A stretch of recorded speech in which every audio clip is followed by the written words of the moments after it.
大家好，今次我特別想製作呢個短片咧，就係希望同大家分享咧一啲罕有嘅藏品，包括唱片公司嘅母帶同埋母碟嘅真實錄音，從而咧經過不同嘅校對、唔同嘅年代嘅軟件咧，希望你哋能夠掌握到點樣可以去選購一啲優質嘅唱片。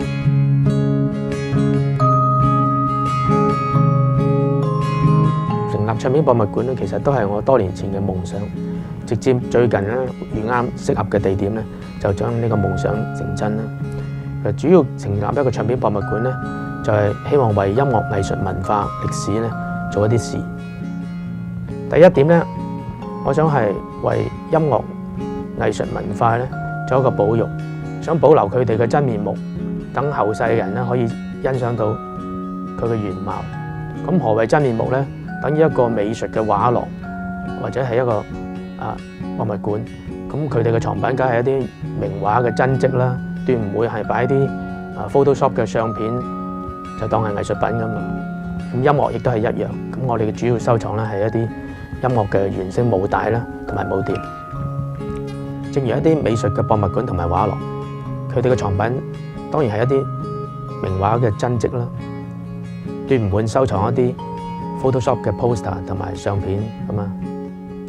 第二點咧係透過鑑賞一啲高質素嘅錄音母帶同埋母碟，來對比一啲市面買得到嘅唱片或者 CD， 咁樂迷咧就會對呢件藝術品有更加透徹嘅了解，從而提升對音樂嘅品味、鑑賞能力，同埋達到推廣音樂文化嘅目標。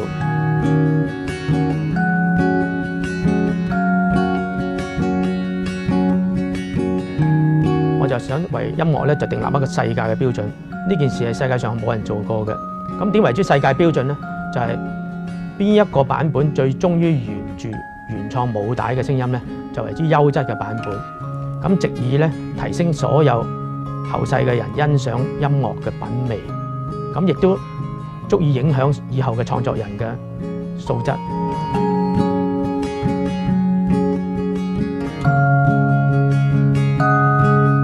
咁點為之一個世界標準呢？世界標準要盡量接近原創嗰個母帶聲音。一般盤古初以嚟嘅音樂評論咧，停留喺一個瞎子摸象嘅階段。咁一個評論家攞住一兩個版本咧，唱碟好複刻本好，就會話哦，聽多啲號角聲，我呢個信我啦，呢個就係好嘅版本啦。咁我就話佢摸咗象尾。咁另外一個評論員都唔執輸，佢都會摸到一啲攞到 SACD 啊、SD 卡啊。最高科技嘅版本話，我聽多啲低音喎，聽到啲 bass 聲喎，咁呢個版本值得採納啦。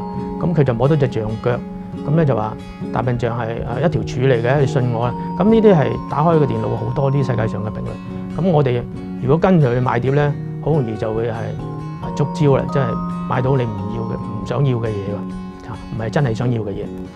咁點樣為之一個有公信力嘅評論咧？就係話你要聽到更前嘅版本嚟評論啦。即係你 base 上一個好原裝嘅元件嚟評論啦，例如一啲母碟啊、母帶啊、test pressing 啊。世界上有啲人就話咧，其實聽音樂冇標準嘅，科技就係標準。有啲人就話你中意嗰個就係標準。咁但係音樂係藝術喎，如果你承認佢係藝術品咧，唔可以蒙娜麗莎嗰個羅浮宮嗰幅就唔係你手機嗰幅字係，咁係冇意思啦。咁啊成個世界就會亂噶啦。咁音樂都係越接近嗰個原裝創作嘅咧。例如母碟、母帶啊、test pressing 嘅聲音咧，就係一個優質嘅軟件啦。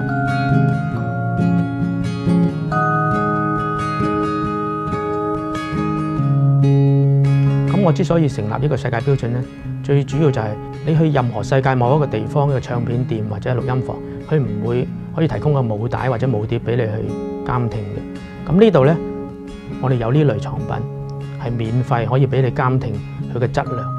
咁就藉以可以提升到你對成個音樂創作嗰個品味同埋鑑賞力。咁呢樣好緊要。你有母帶、母碟嚟做依歸咧，咁以後嘅評定咧就準確好多啦。因為後代嘅複製嘅版本咧，好多係可以係因為商業嘅原因係加鹽加醋噶嘛，翻錄又再翻錄咧，好多養分其實流失咗嘅。咁我花一生嘅時間去收集唔同嘅版本，甚至一啲母帶同母碟，其實就係想為音樂、藝術、文化做一啲事，希望能夠保留佢哋嘅真面目，從而提升後人鑑賞呢個音樂藝術品嘅品味，作為一個指標。喺呢個世界上可能未必有同一個人做緊同樣嘅事。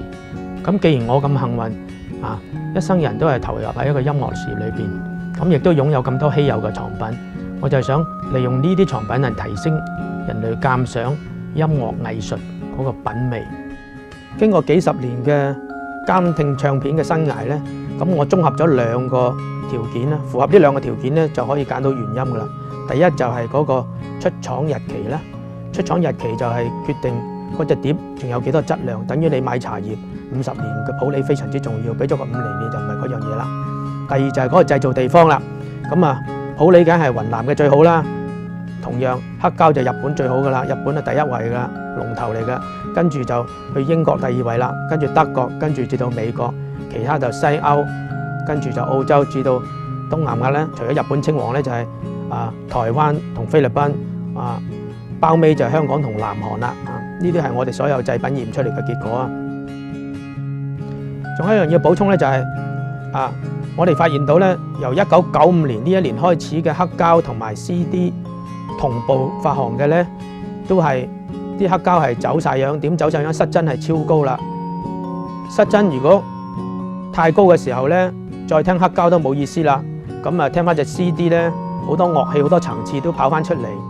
咁就係奉勸一句咧，95年打後到而家嘅出品咧，都係 CD 比黑膠優勝啦。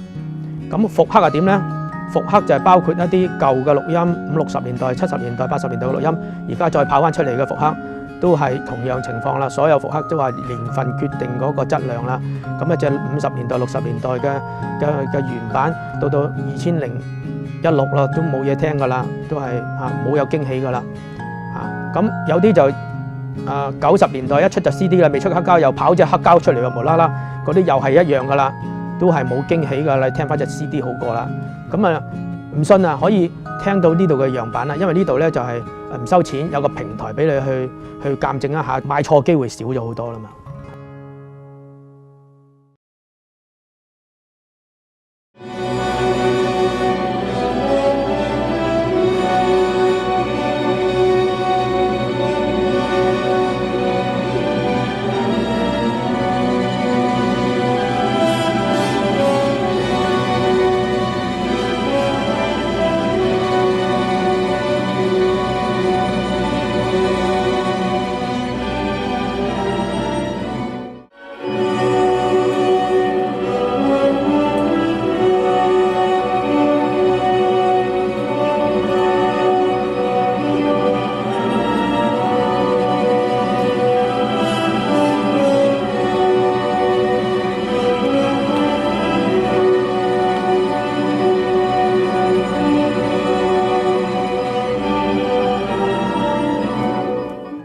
我唔鼓勵你哋咧，就係花好多錢啦去炒埋一啲美國嘅歐美嘅頭版啦。